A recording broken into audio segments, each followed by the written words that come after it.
Des fantômes sont apparus au Louvre. Ils hantent les salles et les œuvres convoqués par Enki Bilal, peintre et auteur de bande dessinée. Un homme qui ne croit pas aux esprits mais qui croit aux histoires et qui prend un malin plaisir à jouer avec l'art consacré, comme avec ce Christ espagnol du XVIIIe siècle visité par un étrange centurion. Longínus est un centurion qui a vraiment existé, mais dont on ne connaît absolument pas l'histoire. On sait juste simplement qu'il aurait été celui qui était tout près du Christ au moment de la crucifixion, etc. Il louchait très fortement toute sa vie, et pour s'assurer que le Christ était mort, il le perce d'une lance assez terrible.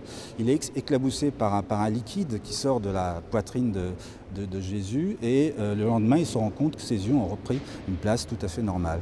Une courte biographie imaginaire, un visage peint sur une image culte du Louvre. L'univers sanglant et ironique de Bilal vampirise les chefs-d'œuvre, les bouscule, leur offre une nouvelle vie.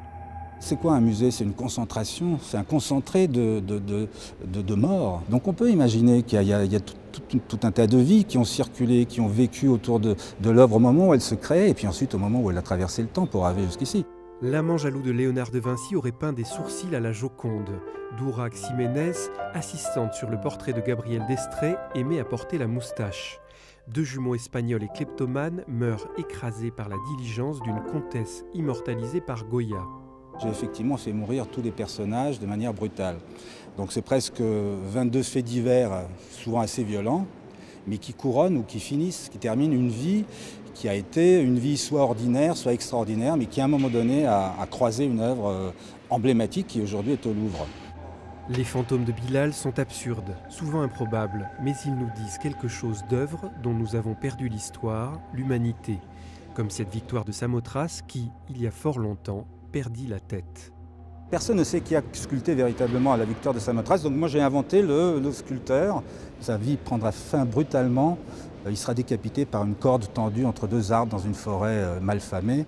Donc tout ça c'est une chimie un peu absurde, c'est un rapt quelque part, c'est un coup de main comme ça fait sur des œuvres du Louvre, mais en même temps qui rend hommage totalement évidemment à tous ces artistes que j'admire. Premier dessinateur de bande dessinée exposé au Louvre, Enki Bilal s'y est installé avec légèreté, humour, sans aucun complexe.